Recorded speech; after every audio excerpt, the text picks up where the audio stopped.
John Carpenter's They Live. Rated R. Starts Friday, November 4th at theaters everywhere.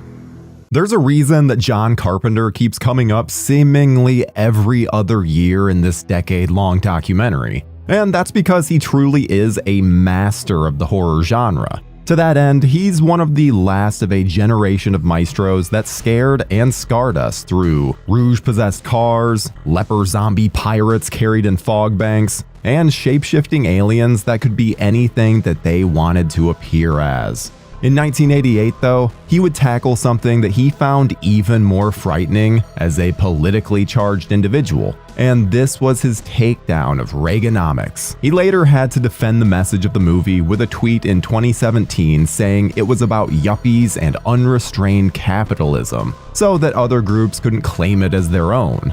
With a shocking debut of hitting #1 at the box office the week it came out, and a cast that was led by a WWF wrestler who had faith to leave his job and go make movies, They Live still packs a punch. Rowdy Roddy Piper is the best lead for that film. And is in many ways more relevant today than it was upon its initial release. They Live is a great indictment of consumerism. Right, it's that sequence where Roddy Piper puts the glasses on for the first time and sees the real world is amazing. After 1986's mega flop Big Trouble in Little China, yeah, that beloved 80s cheese fest masterpiece was a flop. Carpenter would switch back to straight horror with 1987's Prince of Darkness, with Larry Franco and Alive Pictures producing, and Universal picking up the distribution rights. It was a modest hit, and the very next year would see a movie from the same team. Carpenter had bought the rights to the story and comic adaptations for 8 o'clock in the morning and nada, for which he then wrote the screenplay. Between the two different types of stories and the input of other cast and crew members, he credited the script to Frank Armitage, which was his nod to H.P. Lovecraft. It's a fitting homage to someone he saw as one who writes about the hidden world, when this script heavily focuses on what the general public can't see. While the movie doesn't have any of the horrors that the famed writer used in his works, it does deal with terror that is unseen by most. My earliest memory of this movie goes back to the creators of 3D Realms, who loved action movies and wanted to create the ultimate badass character in Duke Nukem. Much like him aping the line Groovy from Evil Dead 2 when he picks up a power-up in the game, the entire third set of levels opens with the Duke flat out saying, It's time to kick ass and chew bubble gum, and I'm all out of gum. Now, as a 13-year-old in my buddy Don's garage playing on a crappy home computer, I was floored. When I saw the movie on USA Network late at night on a Friday, I was also admittedly very confused. Roddy Piper said these words out of Nada's mouth before Nukem could eke them out of a lousy computer speaker, and said it with much more charm and even menace. Piper, to his credit, came up with the line himself and cleared it with Carpenter first.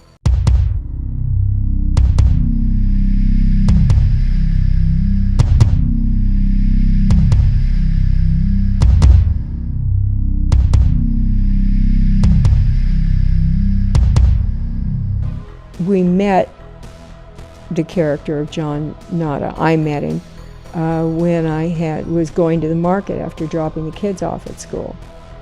And I saw a dog guarding a backpack outside of Gelson's Market in the valley. And then inside I saw a guy, kind of dusty dirty, not a downtrodden guy. But he was being followed through the market by the manager and stuff, and what he was buying was dog food. And I thought, well, this is fascinating. He obviously goes with the dog outside. And I got curious about his story. And I finished up my marketing, and he was hitchhiking, getting on the Ventura Freeway. And I picked him and the dog up and drove him to where he was trying to pick up his tools up in Ventura because he had a job. And that's where I heard more about this migration of workers in construction. So essentially, It was like out of the 30s where it was agricultural workers. And now we had guys who were used to being employed in one spot with families and stuff, who instead struck out on their own. And he was telling me about the savings and loans failures and all these things in Colorado. And I came back and I said, I know who John Nada is. You know? When discussing the movie in general, there are typically three big things to talk about: the portrayal by wrestler Roddy Piper, the fight scene, and the overall message. Wrestlers today have a cinematic flair, pun intended.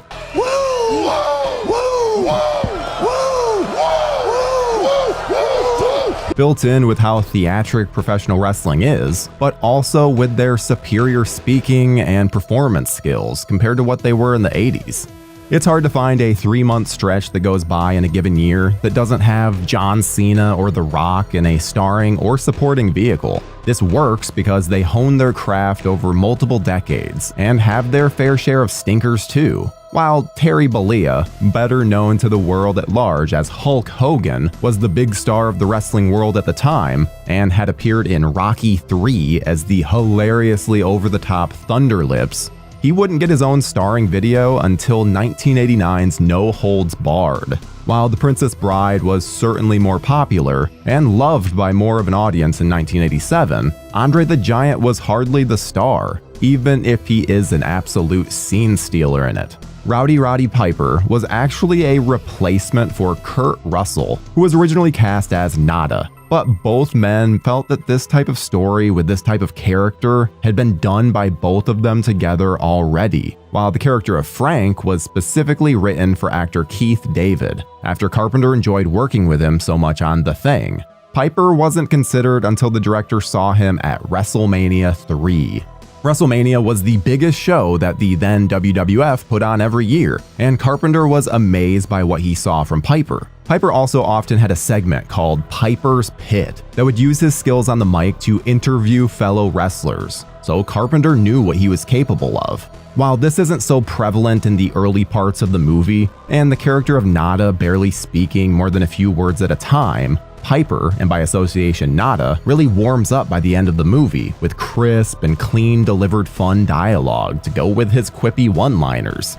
Piper took a chance and walked away from his career as a professional wrestler to act.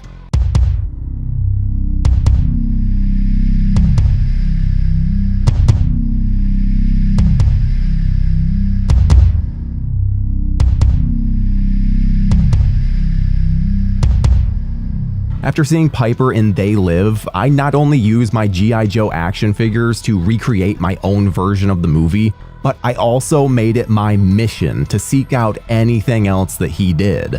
While most of them are okay at best, the very same year he also starred in Hell Comes to Frogtown, where he plays Sam Hell. And yes, you do in fact need to see it. The second component of They Live that is quite frankly too amazing for its own good is the fight scene that has to be seen to be believed.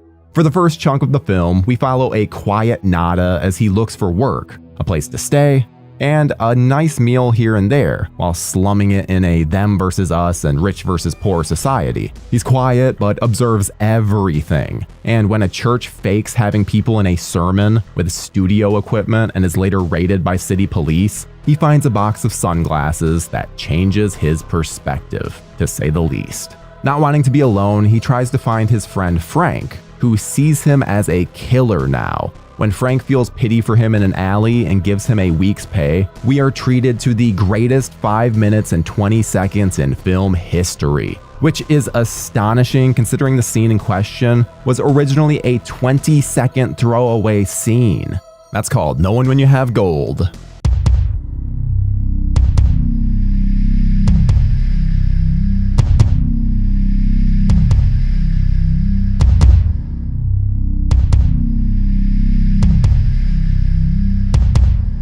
They Live wins the award for me for greatest fight scene ever in a movie. It's the most realistic fight scene because it goes on forever. It's really tiresome. It's Keith David and Rowdy Roddy Piper fighting in this like alleyway parking lot forever. And they're just getting tired, and they're punching, and they're tired, and it was just so great. I mean, especially with Rambo in theaters around that time and the Schwarzenegger films, you're seeing all these like superhero versions of fight scenes with these big giant muscle guys. Well, to see Keith David and Roddy Piper slugging it out in a much more realistic way was one of my favorite parts of that film. Of course, I love the aliens, but that fight scene might be my favorite thing about that movie. It's no injustice or oversell to say that this is one of the greatest fight scenes of all time. Hell, when I was working at Blockbuster, we ended up getting in this cut-together collection of the greatest action scenes of all time on one DVD. And I remember being so proud and a little shocked when this little one-on-one brawl made the cut. The fight has everything you'd want in a fist fight. The two really look like they lay it into each other, and only when the shots are directly on the face can you tell that they're actually pulling punches. Little details like the back of Keith David's head being scraped to the progressive blood and swelling that both men acquire add to the realism of the slobber knocker. It even has little human elements, like Frank helping Nada up only to punch him again, and Nada apologizing to Frank after bashing his windshield. I'm sorry. My favorite is when Nada breaks out in a mid-fight laugh after Frank breaks a bottle to use, only to have it completely shatter. When the two men head to the hotel after, you can feel both the physical bruises between the two men, as well as their newly formed spiritual bond. The fight was immortalized to a whole new generation after South Park recreated it shot for shot in an episode. While elements of the movie are great on their own, it's the overall message of the movie that strikes a chord in 1988 and almost doubles down on it now in 2024. Scenes and pictures from the black and white sunglasses vision seen by protagonists such as Obey and This Is Your God have now shown up on various merchandising and art pieces. But it's the theme that permeates the entire film. Nobody's done anything as good as that. It's ripped off and put in so many other things. People put on t-shirts, but it is an incredible piece of commentary. More than the story or anything else. That movie is the commentary of that. That and you know, I'm here to kick ass and chew bubblegum, and I'm fresh out of bubblegum. That skull face is just classic, and the glasses you need to wear to see them. Just a really fun and kind of cheesy John Carpenter film that holds a special place in my heart. While it's a slow alien invasion that pits classes against each specifically aiming at the rich versus the poor, they not only infiltrate the police, politicians, critics, the news, and other high-ranking jobs, but also get collaborating humans to seal the deal. They make all of our advertising, magazines, newspapers, and even money a big subliminal message to control the population. They even go as far as to have sound waves spouting throughout the major cities. It's terrifying to think about, and the star wrestler turned actor swore that it was based on a real event. John Carpenter's They Live is a hard one for me, because I don't necessarily love the movie. I think that some of the things that are done, everyone talks about the fight scene. Okay, I get it. Okay, fine. I get it. But what I love about the movie is, again, it's about something. It really is the sort of reaction to the Reagan era and how it influenced our culture and just how we are being manipulated by corporations and by media. And the way that was sort of demonstrated through the glasses, like literally lifting the veil to see the truth, and how commercialization has turned us into just generators of profit for people who are standing on our corpses and laughing with glee as we willfully, like lemmings, walk off the economic edge. That's what They Live's about. It's about us being controlled. So for that reason alone, more than any other movie in the 80s, I think it is really important because it shows how people were starting to feel in the 80s, in the Reagan, in the backwash of the Reagan Revolution. So I think it'd be very interesting for people today, given the current environment, to watch They Live and see if they can see any parallels to what's happening in 2024 and 2025 and 2026 as to what was happening back in the 80s, as expressed by They Live.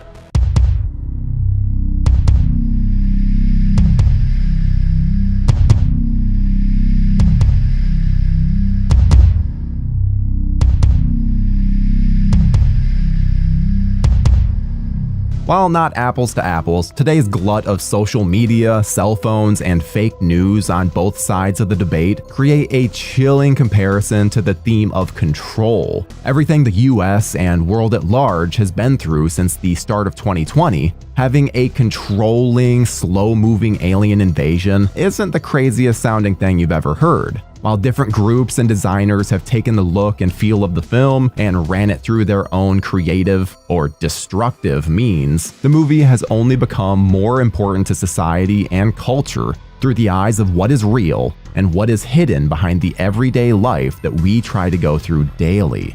The movie was originally supposed to come out on October 21st, 1988, but was moved for two reasons. One was not to compete with the literal run of Michael Myers in Halloween 4: The Return of Michael Myers. This must have been a trip for Carpenter, who was either director, writer, or producer on the first three movies, and this entry would be the first with absolutely zero involvement from him. This was a great decision, as Halloween 4 not only won the box office with almost $7 million in its first week, but of course won the week of Halloween as well, with a total of $17 million at the box office. The decision to move the release of They Live 2 weeks was a brilliant move, not only to shy away from the dominating Shatner mask, but also capitalize on the very thing that the movie tried to lampoon: politics and the 1988 election. A reaction to the 80s, a reaction to Reaganomics, a reaction to a mindset that seemed to have taken over after our altruism of the 70s, where we really thought we were making a difference. Protest to the Vietnam War, managed to make that in, got the 18-year-olds the right to vote. That went through. If you were going to have to be sent to war, you should have a say in it. Thought we were making civil rights movement, and then you turn around and everyone's got black BMWs with shaded windows, and they're talking on their cell phones, and they seem to have forgotten what they ever stood for. And started seeing the rise of working homeless, and that there were guys that were working construction sites and living out of their cars. And they were following the building boom that was going on in Colorado, going on in California, and yet they were homeless. The gamble worked, and They Live shot up to number 1 at the box office in its first weekend with just south of $5 million. While it would live, pun intended, in the top 10 for a second week, it would disappear just as quickly. Fans who saw it in theaters had it stick with them until its home release, where it would have an even bigger impact. I think They Live, like The Thing, finds its audience later, right? I think that happens to a lot of genre films. I certainly, having experienced some of that myself. A little film called Drive Anger, which people found later, I hope. While it may not be the most horror-centric of Carpenter's works, it may be the most relevant and socially important. I discovered it on TV, and it quickly became one of the movies that I would watch to completion, no matter what part I stumbled into. I watched it on Monster Vision with Joe Bob Briggs, with Piper as a guest. 4 stars, check it out. And I've been excited to show it off to anyone and everyone who would give it a chance. They Live has done what many movies of the decade have tried and failed to do. This is where horror, sci-fi, comics, all of these things matter. And in the 80s, they were being said regularly.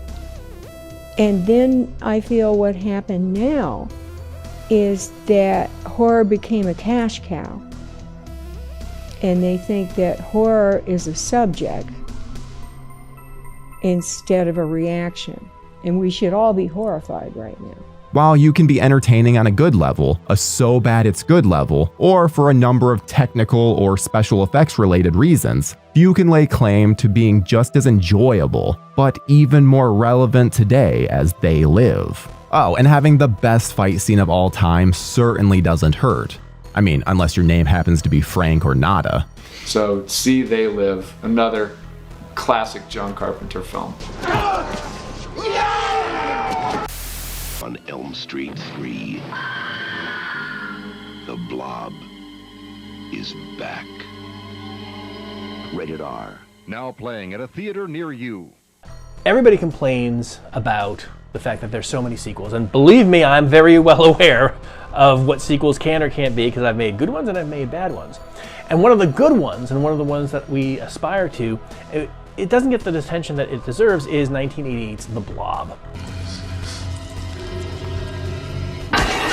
I vividly recall sleeping over at a buddy's house when I was just 9 years old. He likes you. Eating a Tombstone pizza and playing the Genesis version of RoboCop vs. the Terminator. My friend's dad, wanting to influence the newer generation, convinced us to change our plans and watch a movie with him. The film in question was the '58 Steve McQueen starring The Blob. I only bring this up as the relationship with any sort of art is tied to generational exposure, and I left the next day thinking The Blob was one of the worst, dare I say lamest movies my young mind had ever witnessed. Flash forward 3 years later, and I give another look at a VHS cover that always caught my eye. Now, funny enough, as we did a lot back then, I had already taken a mental note and moved on. There were just some covers that looked interesting, but we put them on the back burner, a weird memory of a time long past. But on a chilly fall evening, I finally picked up the box and realized two things. This was a newer version, aka a remake of the one that I had seen, and it was co-written by the man who gave us the masterpiece adaptation of The Shawshank Redemption. Directed by Chuck Russell and written by Russell and Darabont, The Blob is what a creature feature looked like filtered through the high-concept era of the late 80s. Russell's directorial approach to The Blob is not merely a replication of the McQueen original. Instead, he pays homage to its roots, while embracing the sensibilities of the 80s horror landscape. Russell and Darabont wanted to turn everything the original did on its head, aiming for a more cynical and rebellious intervention. The 1958 version had religious ties, with it being produced by the Christian production company Good News Productions, with director Irvin Shortus being a Methodist minister. Those teens were paying for their wild and rebellious actions, aka drinking and doing the unthinkable, trying to get laid. Oh, I can't imagine, oh boy. The remake took on a more modern approach, and though entertainment is always the most crucial aspect of filmmaking, Russell and Darabont agreed that the subtle message that they wanted to tackle was the issue of the emerging hyper-authority police state in America, very relevant to today.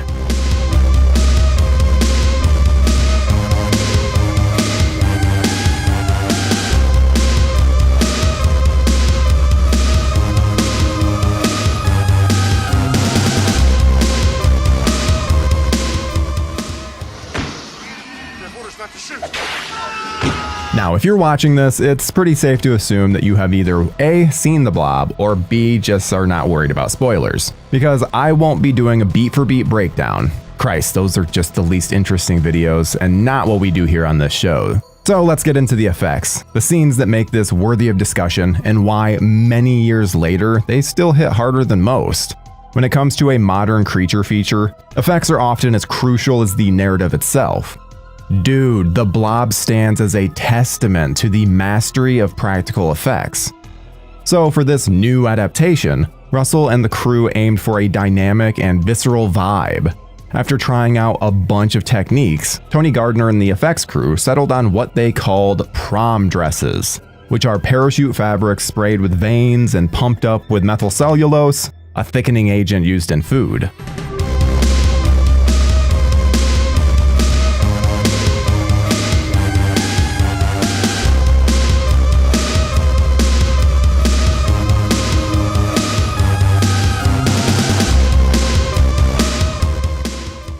One thing that was brilliantly included in the remake was the strength and color change as the monster, I know it's government made, but it's still a monster, as it grows in size. You see, it's acidic by nature and starts off translucent, Then it grows in size and it eats more victims and becomes more acidic and pinker as it ingests more blood. Russell and effects artist Gardner made an intelligent decision to give the monster more defined stages in its development, and in doing so gradually increase the power of the Blob. This made the set pieces bigger, crazier, and more elaborate as the story continued. Something as simple as Paul's surprise death at the doctor's office, to the epic sewer chase. Oh, and real quick, let's give the great Jack Nance a shout out as the Doctor.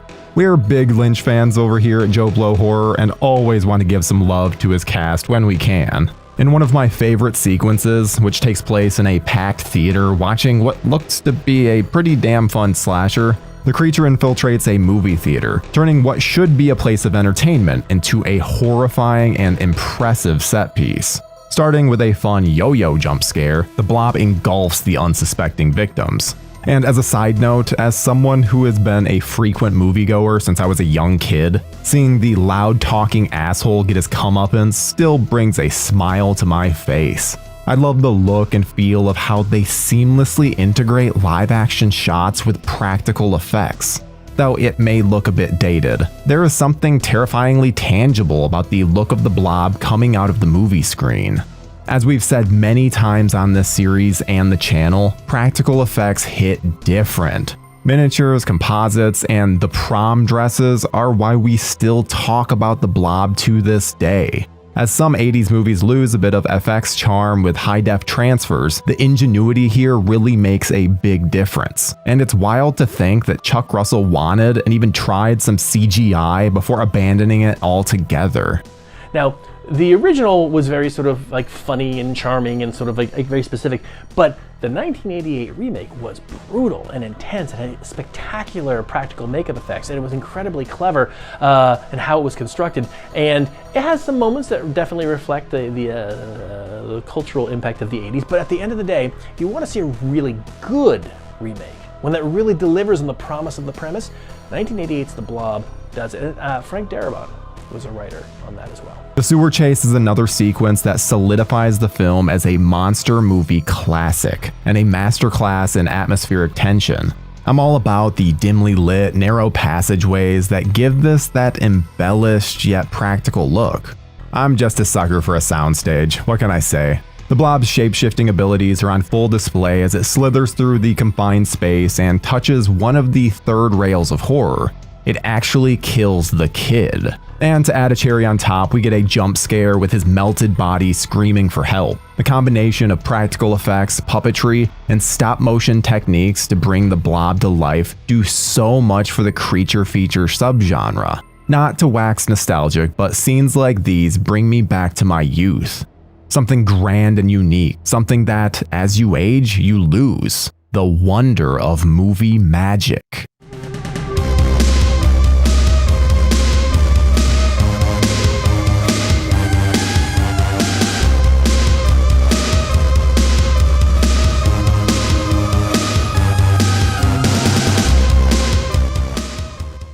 Watching this on VHS as a kid, the one thing that I noticed outside of the cool special effects was a cast that I connected with. In the role of Brian Flagg, one of the many Stephen King references in the film, is the rebellious hero who takes the lead mantle from Paul, played by Donovan Leitch Jr. Paul is set up as the lead only to be killed off Janet Leigh style via Psycho. Kevin Dillon injects the film with a great deal of charisma, wit, and anti-hero spirit. The dude does a damn good job as the main lead. And Shawnee Smith totally nails it as Meg Penny here, showing off her acting chops in a big way. Meg's not your typical damsel in distress. She's all about being resourceful and tough. Maybe it was my schoolboy crush on her when I first experienced the beautiful VHS quality of The Blob. But Shawnee has always had that cute vibrance that just draws you in. There's a layer of emotional depth that just resonates, making Meg Penny more than just a survivor, but a character worth investing in. When it comes to class acts, you can't ignore Sheriff Herb Geller, played by Jeffrey DeMunn. He's living proof of how a well-crafted character can take the genre flick to new heights. DeMunn brings some heart to the story, turning Sheriff Geller into more than just an authority figure. He's a symbol of humanity in this idyllic small town, Hell, I will forever love Damon and his work with Darabont especially, but to this day, I will always catch myself referring to him as Sheriff Herb.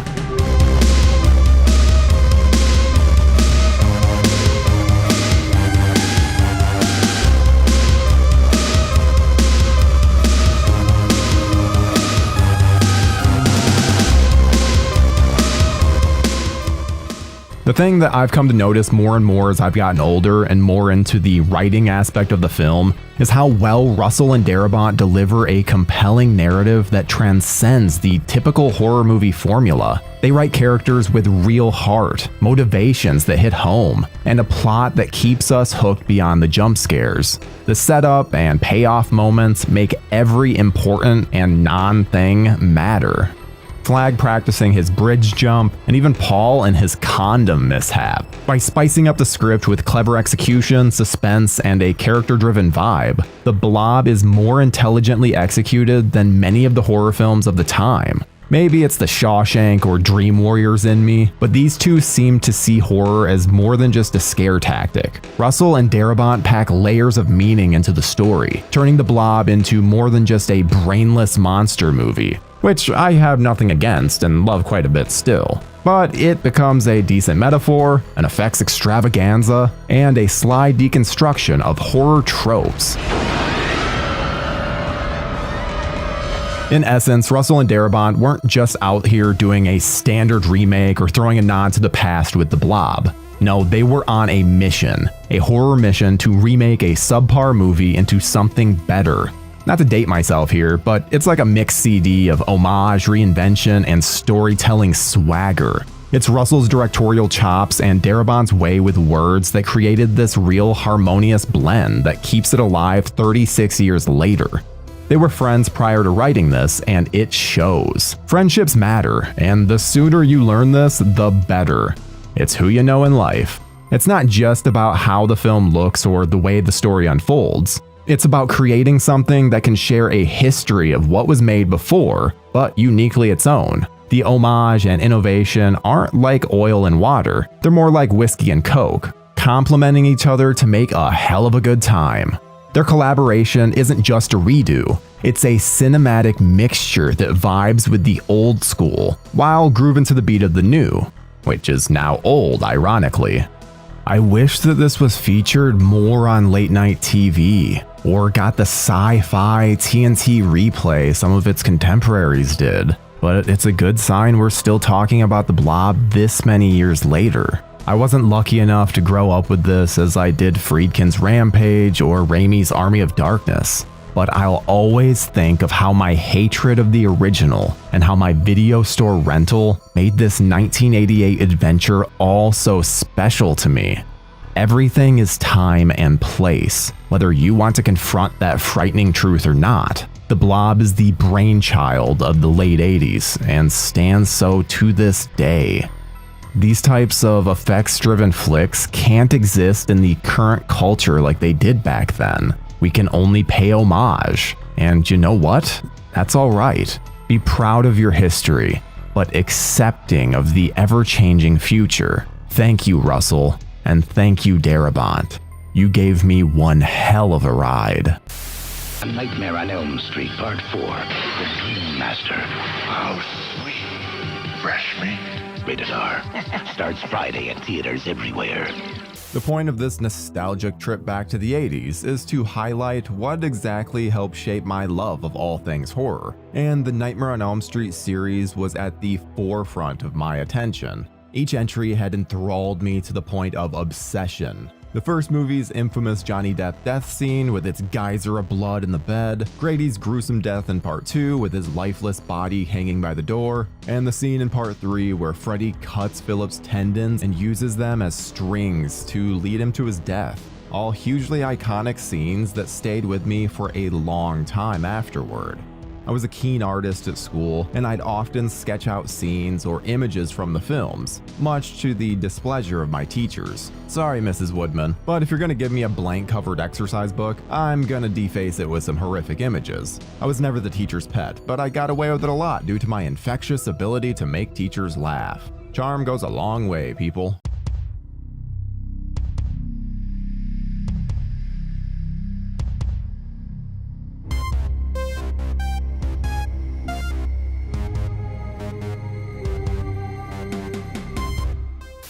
As a family, a trip to the local cinema was a regular occurrence in the 1980s, but it was normally to see age-appropriate films such as Back to the Future, Indiana Jones, and even the ever-so-risque and quite violent shark-infested Bond flick License to Kill. However, for parents who were always very liberally minded, they never took us to see a horror movie. Until, that is, my dad couldn't wait any longer to introduce one of his favorite horror villains to me when I was definitely not an appropriate age to see it. Freddy Krueger in The Dream Master. It was the first horror film that I saw on the big screen, and probably the last that my dad took me to. I vividly remember screaming and crying when Freddy was revealed to be the nurse. So I was swept up and dragged out of there before you could say 1-2 Freddy's coming for you. The scene still makes me laugh to this day, despite those hazy memories of childhood trauma. This movie-going moment was another one of those seminal, life-affirming events that helped shape my love of movies in general, the horror genre in particular, and yes, despite my cries to the contrary, iconic movie monsters. As the years went by, and I got older and more obsessed with horror, I eventually watched all of the Elm Street films that were available at the time. What drew me into the franchise was naturally Freddy himself. I don't think there's a better or more iconic movie villain from this era. I thought that his backstory and the awesome idea that he can kill you while you slept was so intriguing. And although the character got quite a bit more cartoonish as the movies came along, I still loved them regardless. Even today, watching those, they're so horrifically conceived. And, you know, England is so good, and then, you know, the claws. I mean, it was, if you're going to take, you know, I don't really consider The Hitcher, for example, a franchise horror movie, you know, but, you know, Nightmare on Elm Street really is. But it takes, instead of some guy running around with a machete and a ski mask, it actually comes up, it has that type of character in an absolutely, truly nightmarish concept beneath it that just delves into all your deepest fears. It's ingenious.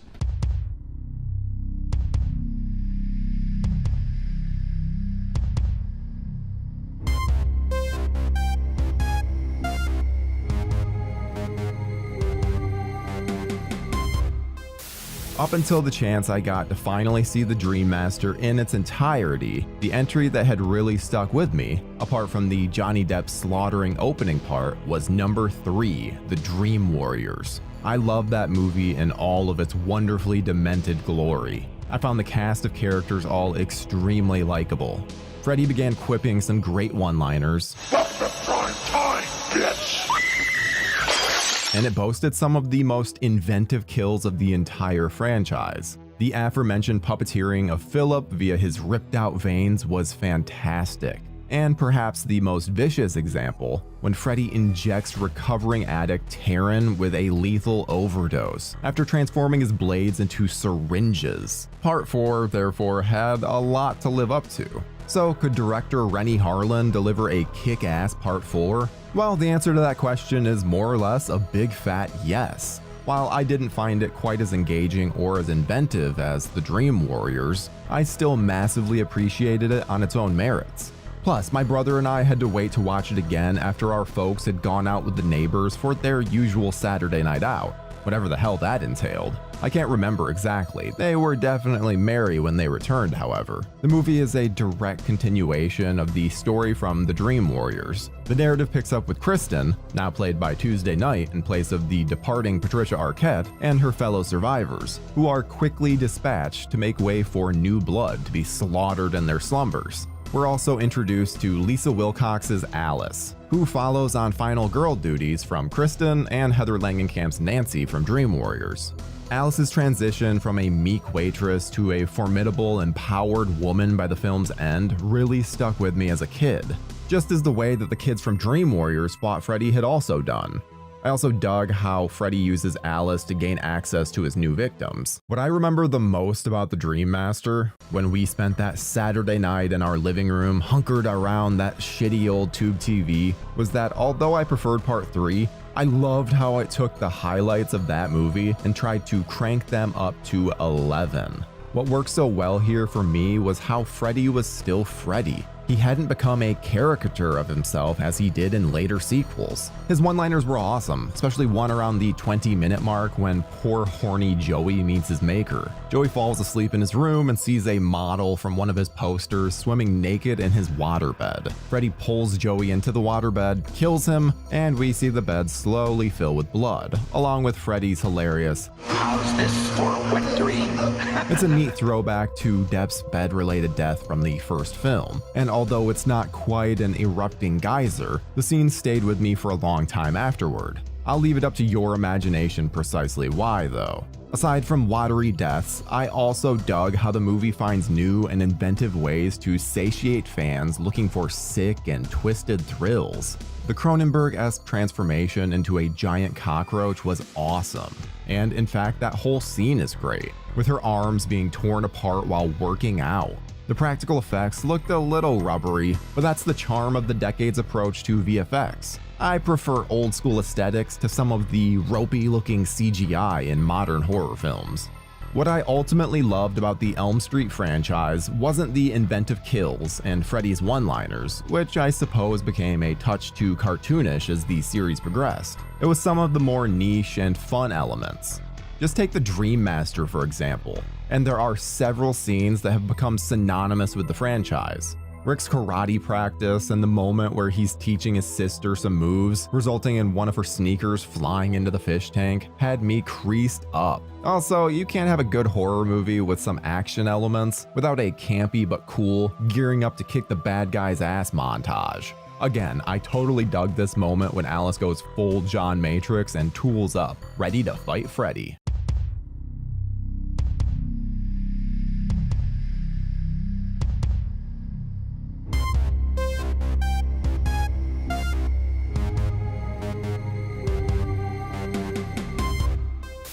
Ultimately, A Nightmare on Elm Street 4: The Dream Master remains one of my all-time favorite entries in the series. It may not be up there with the original or even the Dream Warriors, but its cool set pieces and inventive kills are an absolute delight. You flop. Even if I was freaked out when my dad took me to see it at 5 years old. Thanks, Dad, you rock. As always though, your opinion means the most to us here at JoBlo. So let us know your thoughts on the Dream Master in the comments. Bring me more. Michael Keaton is a ghost called Beetlejuice. I'm the ghost with the most, babe. Rated PG. Sneak preview Saturday, March 26th. Beetlejuice is Michael Keaton doing something that is very Michael Keaton-esque, but at the time, right? But something else entirely. You know, there's something. It's a great ghost story, and obviously it's also about the bureaucracy of being a ghost. And you know, it showed more than Pee-wee's Big Adventure. You know what Tim Burton, the promise of what Tim Burton was going to be, and I think that's one of the landmark things about it. You could see something. You know, this was being made by a filmmaker who was going to be unlike anybody else. Beetlejuice was a refreshing change of pace when it came to the genre. Upon its release, the film earned critical praise and made a solid profit. Hell, it even earned an Academy Award for Best Makeup. The success Burton had with Pee-wee's Big Adventure gave him the freedom to make something impressively strange. And boy, was it strange. However, it would have been a much darker story had the original script kept in the detailed death of the feature's leading couple, Barbara and Adam Maitland, wonderfully portrayed by Alec Baldwin and Gina Davis. Thankfully, the balance of comedy and goofy horror in the finished project delighted fans. And it's not a surprise, it all works. The casting is pitch perfect. Baldwin and Davis are an incredibly likable and charming couple that faces their untimely demise. The family that moves into the Maitlands' home lends an impressive amount of cred, especially the brilliant work from Catherine O'Hara. Yet similar to the terrific leads, Winona Ryder is beyond charming as Lydia. It was an early indication that the actress would become a staple in teen flicks. Is freaking hilarious. Other intriguing casting choices include singer Robert Good's classic flick. The problem with legacy sequels is they feel like they're missing the passion and soul. All too often, they just feel like a simple cash grab. Here's hoping Burton and company will stay true to the original's energy and heart.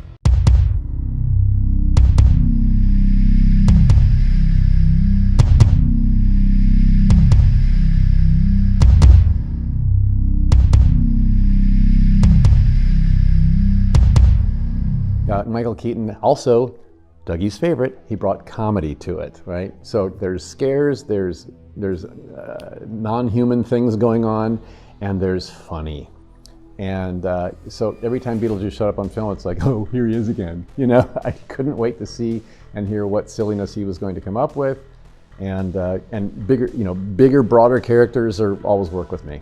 Now I gotta tell you guys, I freaking love Beetlejuice. Getting me in the theater to see this was much too easy. First off, Michael Keaton is and has always been one of my favorite comedic actors. He's freaking great in general. She touched my peppy stick.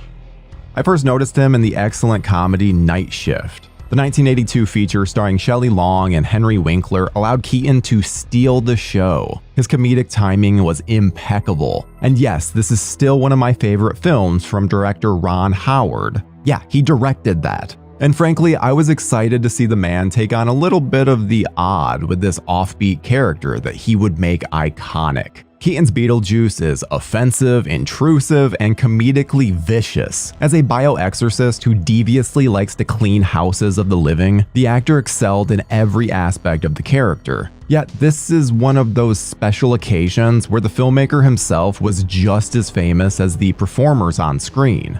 Tim Burton had proven himself with the brilliant short Frankenweenie and the previously mentioned Pee-wee's Big Adventure. The filmmaker was off to an ambitiously original start after crafting a series of short films that featured shades of what was to come. Burton proved worth celebrating with his goth-centric stories and quirky characters with a heavy dose of stop-motion animation. Yet that was only part of what made the gloriously ghoulish Beetlejuice special. As a teenager, I was in love with all things spooky. At the same time, my appreciation for horror comedy wasn't nearly as deep as my absolute adoration of slasher villains like Michael Myers and Jason Voorhees. Unfortunately, I was picky about the guffaws from some of the more generic takes on the subgenre. However, this young movie fan who found solace in Keaton's hilarity and my appreciation for Burton's style excited me enough to experience the 1988 feature, and boy was I in for a treat. This flick was Large Marge on steroids. Can you tell that I have a deep love for that ghostly trucker?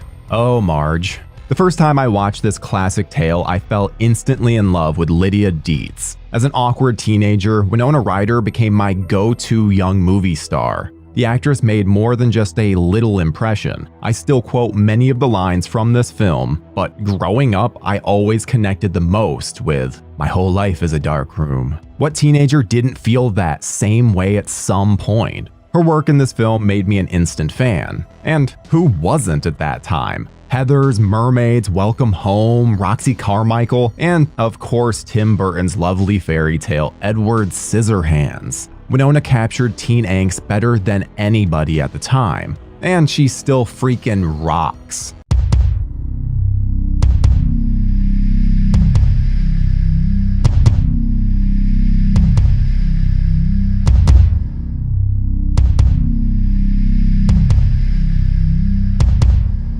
Adam and Barbara Maitland are a lovely couple living happily in their nice Connecticut home. Yet the couple find themselves facing their demise thanks to a tragic accident on a bridge. Not quite aware of what happened, they return to their humble abode. Yet things are very different. When they discover a book entitled Handbook for the Recently Deceased, they begin to understand their unusual situation. They unfortunately did not make it out of the accident. It does make you wonder, like, what if the world outside changed dramatically? And if the pandemic taught us anything, it's like that, you know, things can happen in the world that make us like, okay, let's stay in the safety of our own house and see what happens now. How do we navigate this now? When a new family arrives, the sweet Adam and Barbara have trouble trying to frighten the new residents. Considering they are such charming ghosts, why do they want to scare them?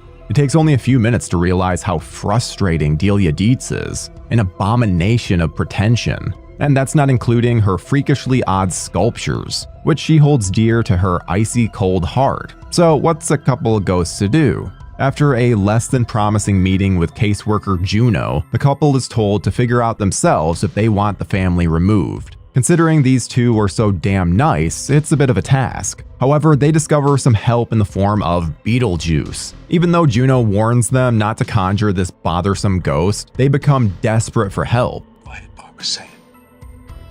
They discover that they're out of their league after a calypso gone wrong dinner party. And yes, it's one of the most charming moments of the film, one that is absolutely unforgettable. The brilliant Catherine O'Hara dancing and lip-syncing to Harry Belafonte's Day-O. If that's not enough, the rest of the guests chime in, offering a little support. So what's a ghost to do if they can't scare anybody? Well, you can call on a bioexorcist. He's a people exterminator. While Barbara gives in and says Beetlejuice 3 times, she soon realizes that it may not be the best call. When Beetlejuice creates a frightful situation, he also goes after Lydia. Since Barbara and Adam have taken a liking to the young girl, they become very protective. Unfortunately for the ghostly couple, the menace is not even close to effortless to get rid of. The fast-paced hour-and-a-half feature moves so quickly that you're sure to have a massive smile plastered on by the time the credits roll. As crude and rude as Beetlejuice is, Keaton brings this guy to life in the best of ways.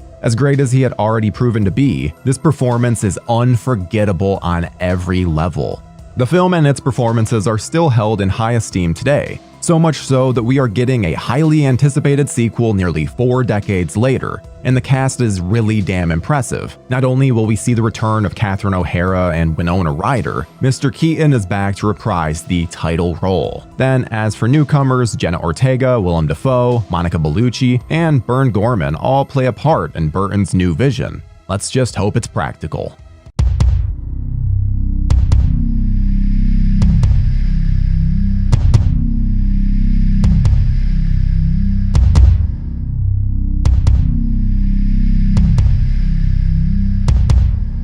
Watching Beetlejuice again after a few years, I'm happy to report that the film still holds up splendidly. I was fully gushing over how fresh and entertaining it remains. Unsurprisingly, the characters have appeared in comics, animated shows, and so much more. One of my favorite places here in Los Angeles is Universal Studios, and one treat is to see the Beetlejuice yucking it up with amusement park guests. I've taken several pics with the dude, and it's always fun to see how much they put into the character. Clearly, it's not Michael Keaton himself, but my love for this movie knows no bounds.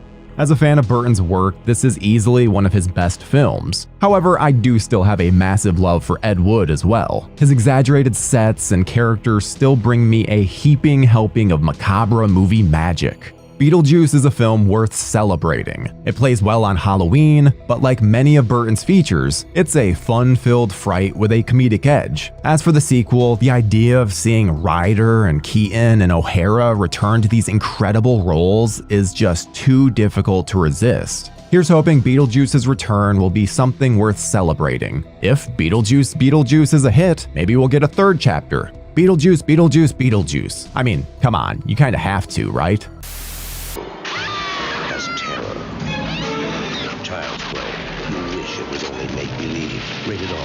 Wednesday, November 9th at a theater near you. At a very young age, I was a big fan of horror. I mentioned before how I'd catch some movies with my older siblings or a dad who thought, of course a 4-year-old can handle Freddy Krueger in the theater, but the killer doll genre is one that freaked me out the most. Maybe I could blame the movie Dolls, which came out the year before. Just imagine being a toddler and seeing a comically oversized teddy bear maul a little girl's dad. Yeah, no thanks. While Dolls had more of a fairy tale feel, Child's Play was a different beast. But I wouldn't discover how great it was for another few years after the release of Child's Play 2. I vividly remember seeing the teaser for that film involving a Jack-in-the-Box and being so intrigued by it. Although I can't remember exactly which came first in my introduction to the series, the first or the second.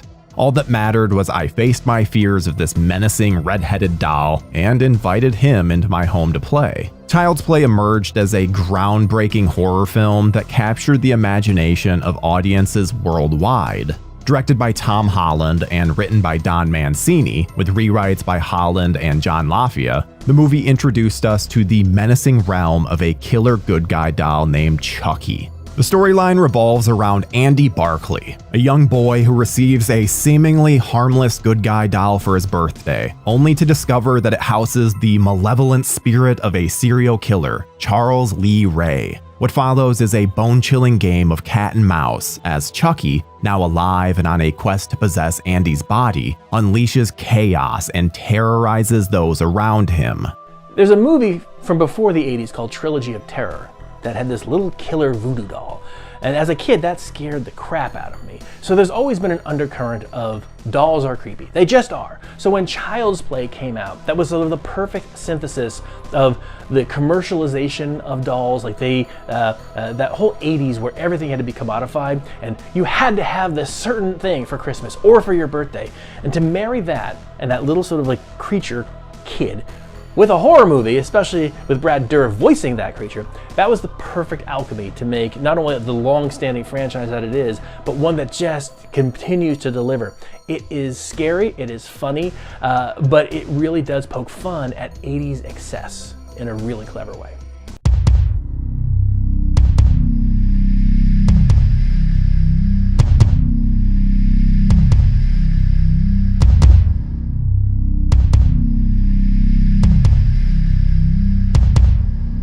On paper, it could have stacked up amongst the rest of the cheesy 80s fare that could have only been remembered by die-hard full moon fanatics.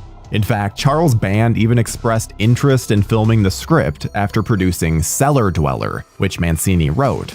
After deeming the project too expensive, he passed on it. Heck, at first a bunch of studios passed on the project, but then it got into the hands of an American Tail producer, David Kirshner. With his ties to Steven Spielberg, studios finally became interested, which led to United Artists winning a bidding war. It's all about who you know, folks. Following its release, Child's Play quickly became a cultural phenomenon, birthing a franchise that spanned multiple sequels, a reboot, and a fantastic TV series. Don't fuck with the Chuck! Central to the franchise's success is the character of Chucky himself, who has evolved into one of the most iconic figures in horror cinema. Chucky's enduring appeal lies in his unique blend of terror and personality. Unlike other silent killers, Chucky is vocal, cunning, and possesses a dark sense of humor, making him both terrifying and strangely charismatic. I love these things. What's your name, buddy?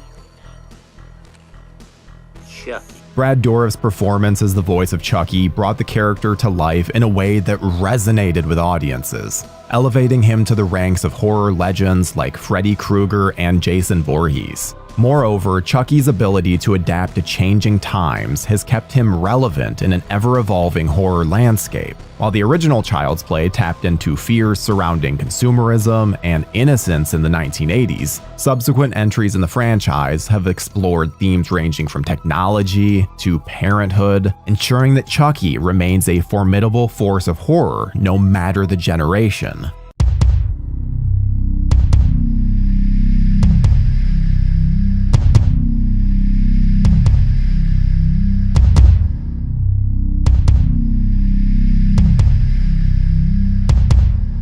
You know, Child's Play, again, I keep talking about these things that pervert, you basically pervert the innocence of them, whether it's a car or a dog, or in this case, a toy. You know, Child's Play was great. One of my favorite actors of all time is Dourif, the great Brad Dourif. You know, giving the voice to this iconic killer. It's one of those movies that jumped between utterly shocking and really fun. A lot of the one-liners that Chucky would say obviously would make you laugh, and then he would do something you're like, are you fucking kidding me? But I remember, you know, the idea that when Child's Play came out and I saw it for the first time, removing any sort of doll that I had or any sort of toy that I thought could come alive. And now my son, who is, again, think about it, Child's Play came out however many years ago, and my son knows the name Chucky. And he knew Chucky before the TV series. Like, so, you know, recently they've redone and come out with the Child's Play Go to Chucky TV series. He knew about it when he was 5 years old. He would see the doll and he would say, Dad, look, Chucky. And when a kid that was born 30 years after the movie comes out and knows who it is, I mean, you're a success. We use the term masterpiece often when discussing films that we love, maybe sometimes too often. However, one of the many reasons why Child's Play stands as a masterpiece of horror is its exceptional cast, whose performances elevate the film to new heights of terror and intrigue. Led by talented actors who fully embrace their roles, the cast brings depth, nuance, and authenticity to the characters, making them memorable and compelling figures in the annals of horror cinema. At the heart of the film is Alex Vincent, who delivers a captivating performance as Andy Barkley, the young boy at the center of the chaos. With his wide-eyed innocence and vulnerability, Vincent portrays Andy as a sympathetic protagonist thrust into a nightmarish world beyond his comprehension. As Andy grapples with the horrors unleashed by Chucky, Vincent imbues the character with a sense of courage and determination that makes him a relatable and admirable hero. And he does all of this at the age of 6 years old. Opposite Vincent is Catherine Hicks, who shines as Karen Barkley, Andy's devoted mother. Hicks brings warmth and strength to the role, imbuing Karen with a fierce maternal instinct and unwavering love for her son. As Karen confronts the terrifying truth about Chucky's origins, Hicks delivers a powerful performance filled with conviction and determination, cementing her character as a formidable force against the forces of evil. Just take a look at the scene when she finally realizes that her little boy isn't imagining things. When Chucky spins his head around when she notices that he's been active without batteries is truly some nightmarish stuff. In addition to the main cast, this features a supporting ensemble of talented actors who each contribute to the film's overall impact. After working with him on Fright Night, Holland brought in Chris Sarandon to play Detective Mike Norris, the skeptical cop drawn into the supernatural mystery, as he does with pretty much everything he's been in. From the moment Detective Norris is introduced, Sarandon simply owns the screen with his commanding presence and steely resolve. But really, this film and series wouldn't be what it is without Brad Dourif. Even though we physically see him in the opening moments of the film, Dourif's voice sets the tone for Chucky's character, conveying a sense of malice and menace that sends shivers down the spine. No matter what! Actually, one of my favorite moments of his, other than his hide your soul bit, is just a throwaway scene involving him in an elevator with an older couple. Ugly doll. Fuck you.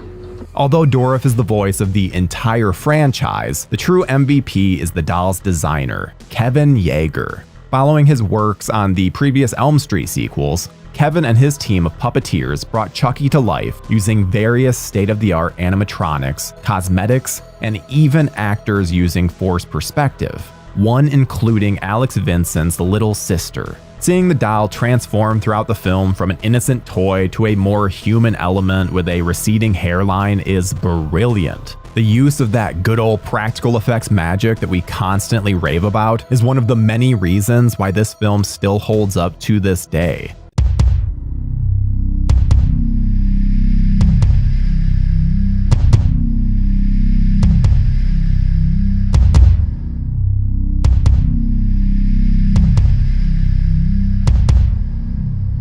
Has reinvented itself numerous times. And I think a lot of times when they try to bring in new characters into a franchise, it always jumps the shark. But with the case of Child's Play, they're introducing kids and girlfriends, and it gets more ridiculous and awesome every time. As mentioned, I caught this later in my youth whenever it came on HBO. But since the hot new ticket for the network was its sequel, I watched that one more. Once all three eventually ended up on the USA network in the 90s, I recorded them to my VCR and watched them at least once daily for about a month. Sure, I missed out on a little of the gore and swearing, but that didn't bother me one bit. I had found my new favorite franchise. Just like the Elm Street films, the first entry plays strictly as horror. As the series continues, though, so did the comedy. But what sets this series apart from that of Krueger is that Chucky never becomes a caricature of himself. We eagerly await what he will say and do next, because he's simply an asshole, albeit a pretty funny one. I don't know whether to kill him or just take notes. When Child's Play ditched its title and entered the Of Chucky era, I could finally check out my favorite good guy on the big screen with Bride of Chucky. Now, I was still too young to see this alone in the theater, but that didn't stop me. I remember my older brother taking me and my little brother to see Urban Legend in the theater. See, no one wanted to see the film that I had eagerly wanted to see, so I sat in my seat feeling myself squirm with a blend of frustration and impatience. Because I had already seen Urban Legend, but what they didn't know was that I had checked what time the movie I wanted to see was playing next. I kept looking at my watch, and when the time came, I turned to my brother, told him to catch me when his movie was over, and dipped out. It was the first R-rated movie that I had ever snuck into, and by the time their movie was over, I found them walking in to find me the moment Chucky got lucky. The audience was roaring with laughter at the absurdity of it all, and then I turned to my brother to see his face light up as well. Clearly, he missed the better movie. A true classic never goes out of style. After that, I became fully obsessed. I would go on late night walks with my mom and talk about my love for Child's Play, and go into detail about the plot of Bride of Chucky. It's a moment I will always treasure. However, that late night topic of discussion wouldn't have happened without the magic of the original. In a world of Hellraisers, Halloweens, Elm Streets, and Friday the 13th, Child's Play remains my favorite horror franchise. Don Mancini stuck with it and kept its plotline going after all these years, keeping it fresh and never going stale. There can be some debate, but in my opinion, there's not a dud in the group. Even Seed of Chucky is schlocky fun that feels like an homage to John Waters' trash cinema. As the circle of life does its thing, my own son had fears of Chucky. He even covered his eyes when he popped up briefly in Ready Player One. Fucking Chucky. But after he caught me watching Child's Play 2, he realized that it wasn't so bad, just like when I was his age. Now it's a franchise that we can both love together and get excited about when he's brought into the video game realm with titles like Dead by Daylight or even Roblox. Child's Play is more than just a horror movie. It's a timeless classic that continues to captivate audiences decades after its release. From its memorable characters to its thought-provoking themes, this film has earned its place in the pantheon of horror greatness, and because of this, Chucky indeed will always remain a friend till the end. I'm Chucky. Wanna play?